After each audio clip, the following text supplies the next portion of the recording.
This is Johnny Tom Mung from the Desert Zen Center, and I'm putting in new filters for the little air conditioner that we have here.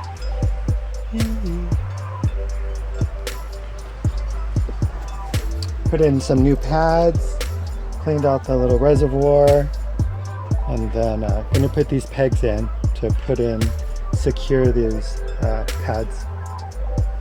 Alright, this is a new project that needs to be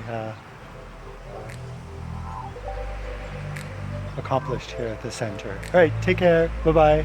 Learning something something new pretty much every day here, living a monk's life.